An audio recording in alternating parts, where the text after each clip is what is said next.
Hi there, welcome back to our course in ABE161.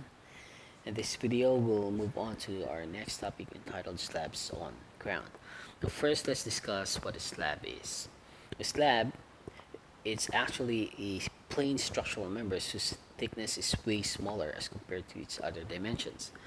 So, we already discussed this that slabs and walls they are plain structural members so whose thickness so the thickness is way smaller as compared to the other dimensions. So let's say this is the length and this is the width. Okay, so slabs are found in roof coverings. So sometimes it's used in roof coverings, but most often they're found in floor systems.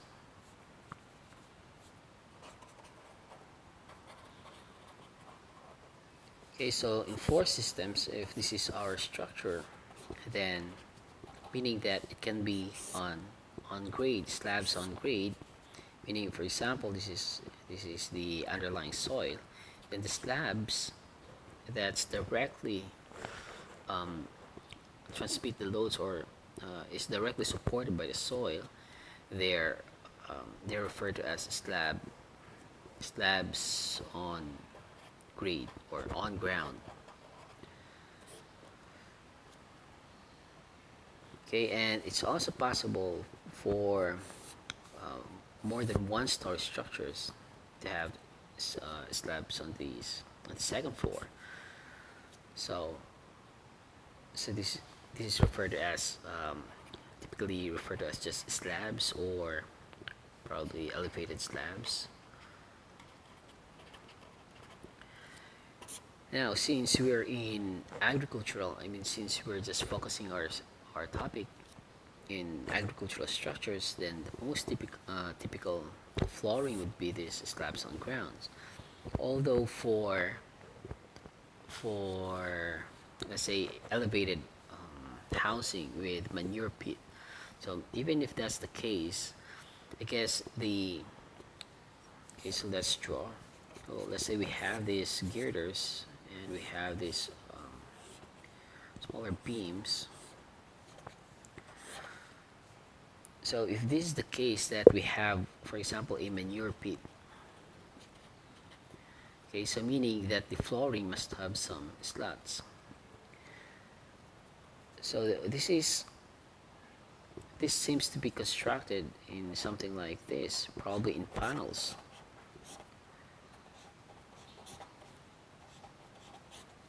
I don't know, maybe on the other way, but it's just constructed uh, with with using these panels and then supported by the beams. So it's not actually cast continuously. And in some conventional designs or traditional, it's actually a slat. Okay, so let's say it's slat. So they are just something like a beam, and then they are spaced on some standard spacings. Okay, so that is why in this topic we'll just focus on slabs and ground. But nevertheless, I think it's also helpful to have an introduction of these elevated slabs, like for example the one-way slabs, the two-way slabs, and how it works, and also how it behaves, and specifically the reinforcements. Okay, so slabs above ground may be supported by beams. So, for example, this is our beam and another beam. So, slab can be supported by beams. Okay, and it's also possible to have slabs supported by directly by the column. Okay, so without beams. So of course you have to to design this slab in such a way that it will not fail.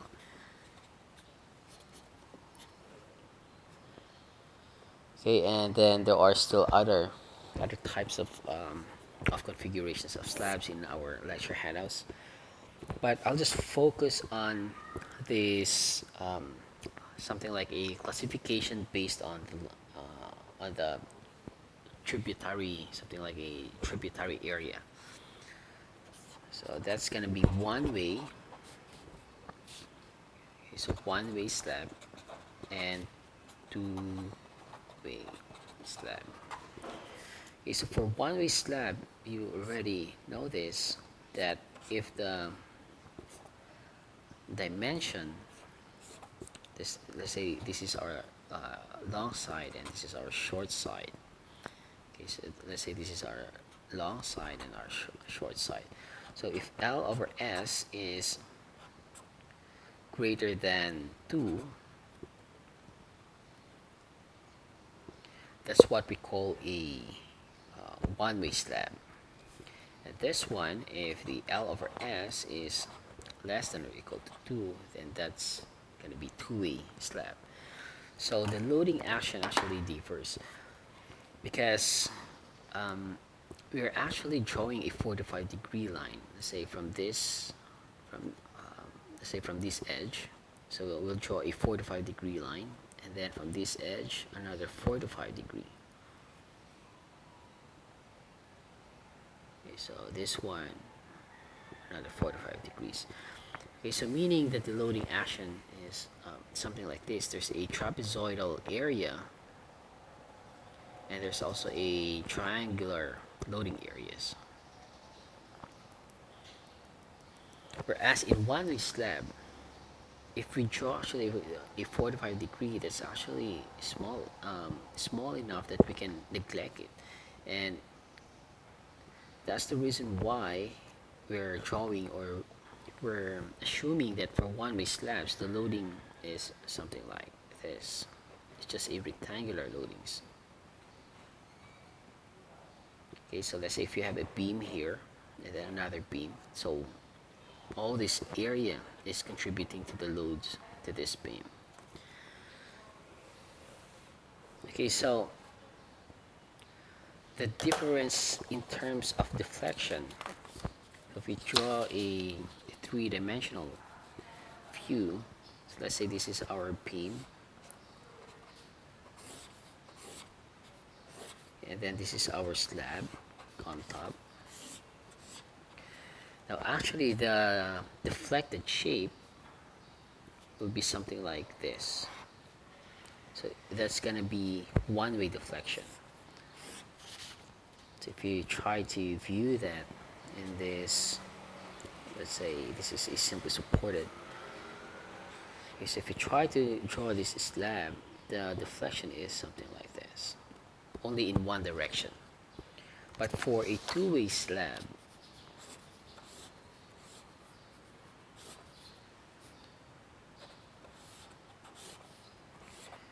once there's loadings, or once it's subjected to loadings, then there's gonna be a deflection here on this side, and then there's also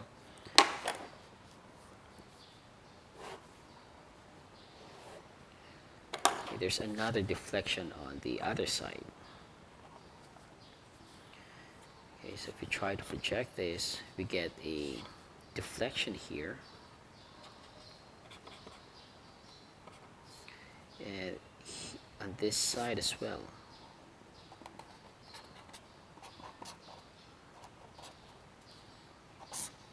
Okay, so that's a two-way deflection.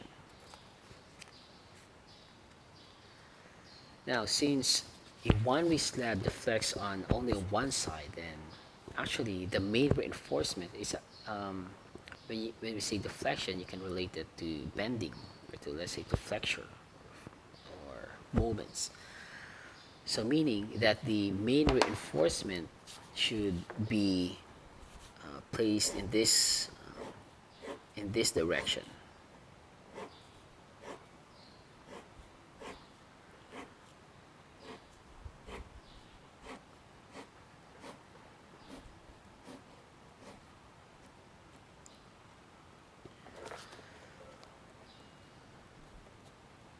Okay, so that's gonna be the main reinforcement. So this main reinforcement is designed something like a beam, a beam with no cross section, because you have the thickness, you can determine the thickness already, because there's something like the minimum thickness from the codes. So since you have the geometry already, what's left for you is the bar, I mean the design of the bar. So what's gonna be the size and spacing of the bar. Okay, so we didn't tackle this topic. It's actually a design of beam with no cross section. So you're just designing this in using a 1 meter beam width. So let's say this is our beam width that we'll consider just for 1 meter. Then how many reinforcements and what's the size of the reinforcements, or okay, so what's the size and spacing. Okay, so that's how the one-way slab is designed. Okay, for this two-way slab, since we have deflections on on both sides, then you have to provide reinforcements along this direction, and another reinforcement along this direction. Okay, so the design of this is actually um, different than one-way slabs, and it is beyond the scope of our course. Okay, so just to highlight, even though for one-way slab we're only required with these main bars in terms force, in terms of strength or resistance or reinforcement for strength, there's also required additional bars on the opposite direction. Okay, so we have to place additional bars. So these bars, they're actually there to control the cracking and other, let's say, the shrinkage issues of concrete.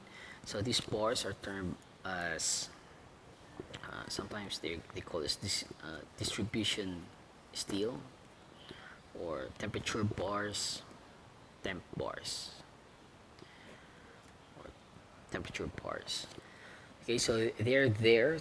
They're actually required so that cracking and shrinkage issues due to temperatures and other stuff, they can be controlled. Okay, so again, you design this with these flexural reinforcements and you add this distribution steel. Whereas in two-way slab, they're both designed for flexural reinforcements.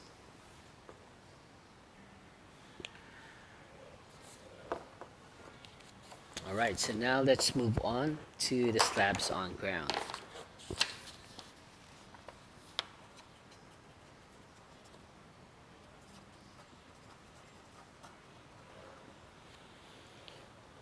Okay, so slabs on ground, they're actually typical in, let's say, storage warehouses, what else? Machinery shed,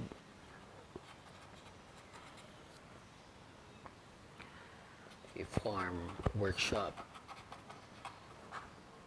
and even in livestock housing. Using flush method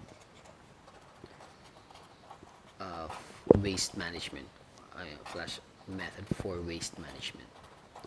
Okay, so it's just a typical slab, but it's sloped towards the trains.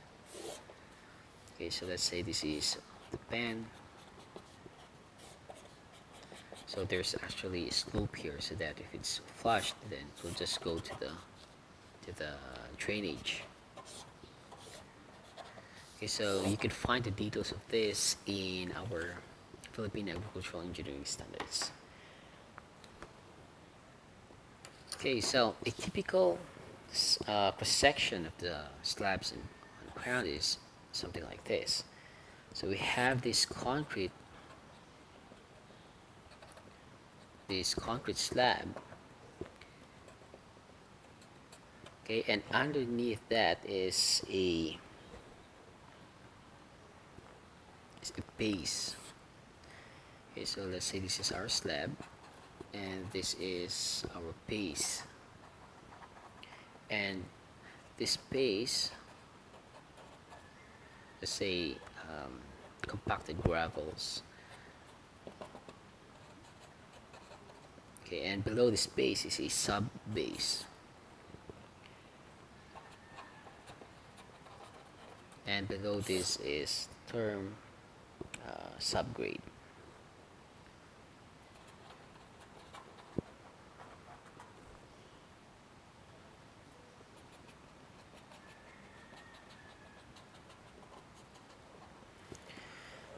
Okay, so for let's say cold storage structures, then there's also an addition of insulation.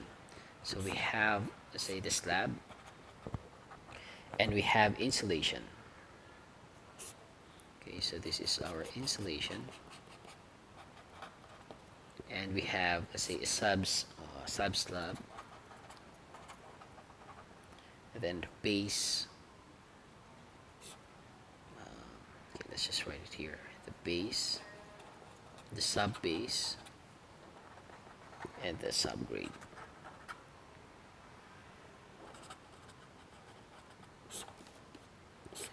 Okay, so the in cold storage warehouses, this insulation is necessary because we are actually controlling the temperature inside. So let's say for onion cold storage, it's probably 0 degrees C or 1 degree Celsius. Then you have to control the temperature inside by providing insulation materials. Okay, so that's it. There's also in some designs, there's also an additional vapor retarder or barrier. Okay, so this let's call it vapor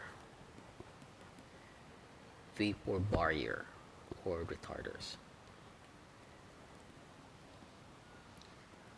Okay, so the purpose of this vapor retarder is actually, since this is the underlying soil and it has moisture, so in some way or somehow it can penetrate these slabs and then induces moisture inside the building. And in some reasons, we have to reduce the moisture inside the buildings because that actually promotes growth. So if that by using the vapor barrier, then we're actually preventing or controlling the vapor transmission from the grounds. This vapor barrier is not only present in slabs; it can also be present in wall systems. Okay, so now let's define this. The subgrade. Okay, so the subgrade is the ground on which the floor is built.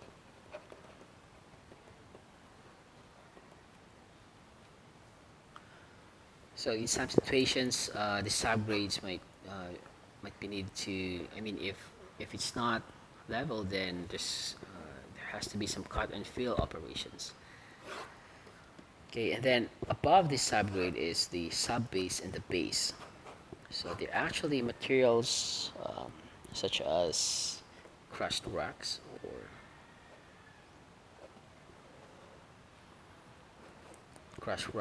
gravels and similar materials.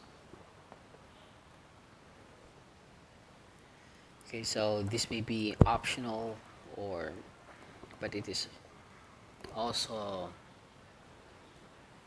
it is also common. Okay, so now let's move to the different types of slabs. Okay, so different types of slabs. Here, I'm actually referring to slabs on ground. Types of slabs. So number one, we have unreinforced concrete slab. Reinforced concrete slab.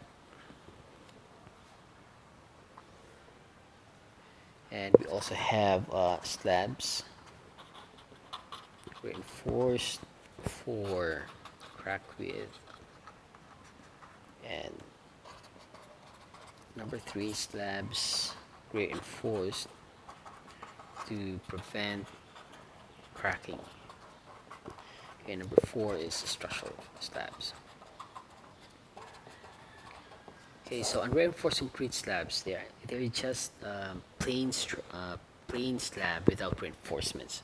So the thickness is determined without reinforcements. Okay, so however, even though without reinforcements, the joints, for example, you'll see this in let's say pavements. Okay, so let's say this is the concrete portion, and you'll see dowels here. Okay, so that's for connections to the other portion. Okay, so another slab portion here, and then you see dowels. Okay, so even though there's dowels, they're not actually reinforced. So that's why these slabs, they are number one. I mean, unreinforced. The number one type, unreinforced concrete slab. Okay, and then the number two and number three, they actually have reinforcements, but they differ in the method or in the intention of providing the reinforcements. So for number two, you're actually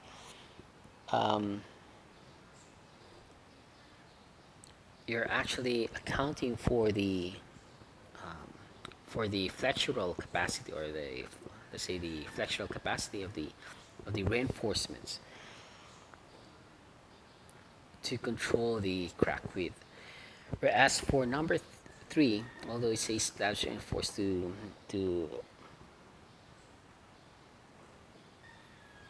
have reinforcements, the reinforcement is designed to pre-stress the expanding slab to offset the stresses caused by the shrinkage and temperature restraint. And for number four, this is structural slab. It just means, it just says that if your slab is actually having the loads, or the loads is coming from, let's say, a column or other structural members, so the load is transmitted to the slab by the other members, then you have to design this using the ACI. I think that's 318. Okay, so it's the point here. If you have a structural slab, you have to design it differently than the slabs on grade. Right, now, although slabs on grade can be designed as plain concrete without reinforcements, the use of placing reinforcing bars or welded wire fabric provides numerous advantage. So even though slabs on grade can be pure or plain concrete without reinforcements, but if we use, let's say, reinforcements or could be welded wire fabrics or bars, then it can have numerous advantage. So some of the advantages are, okay, number one is, let's say, control cracking,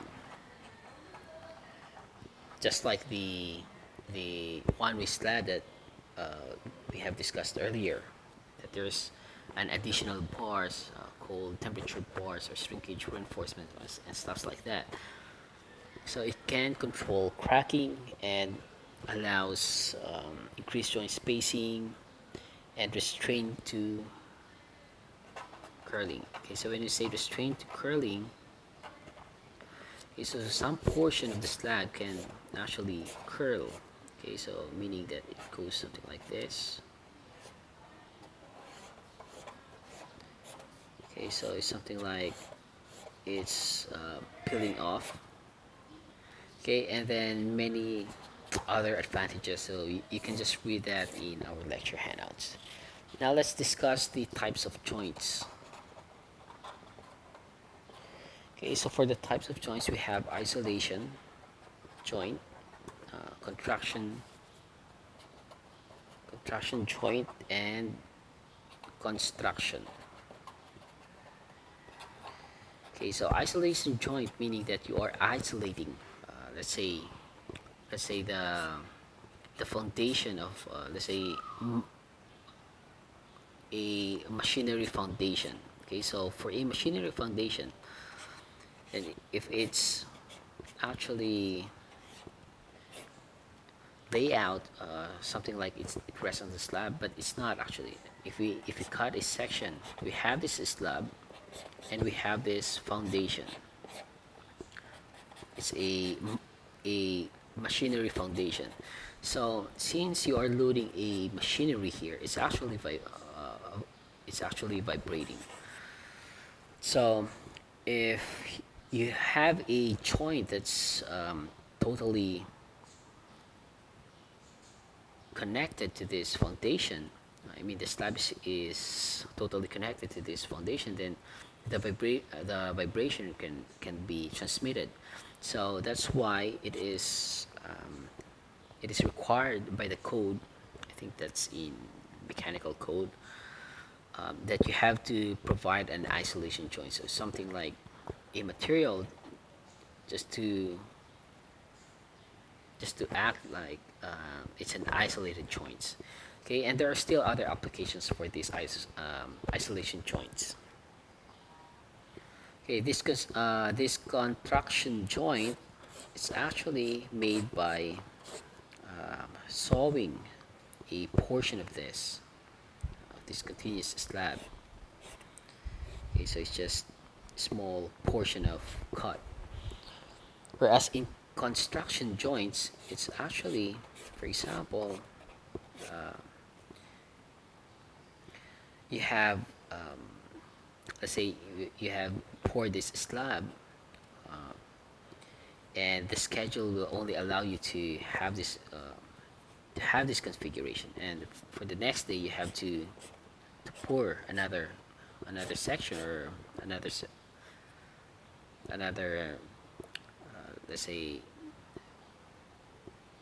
segment of the slab. Okay, so that's where these doubles are used. Okay, so again, for the types of joints, we have isolation joints, contraction joints, and construction joints. Now let's discuss the design calculation, but we'll just discuss it briefly. Okay, so for the design calculation,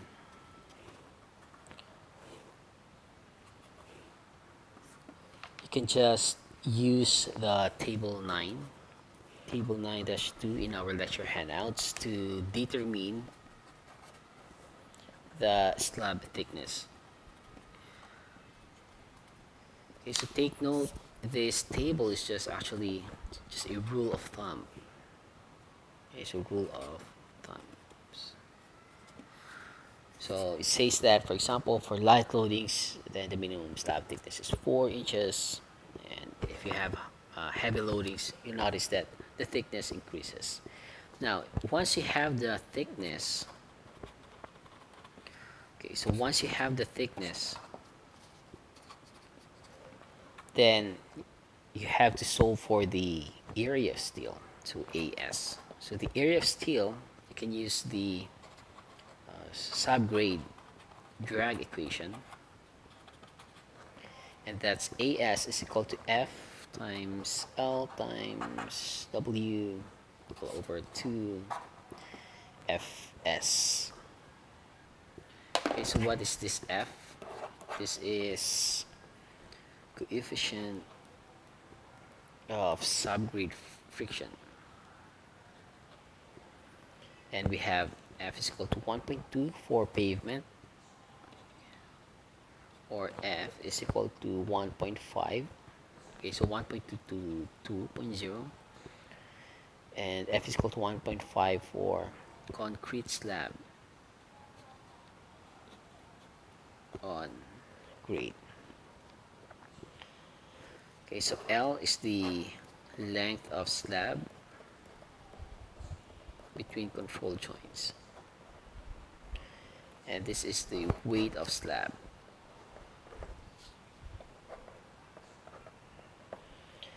Okay, and Fs, this is the um, allowable working stress. I think this is the shear stress allowable steel, and that's actually 0.67 Fy to 0.75 Fy.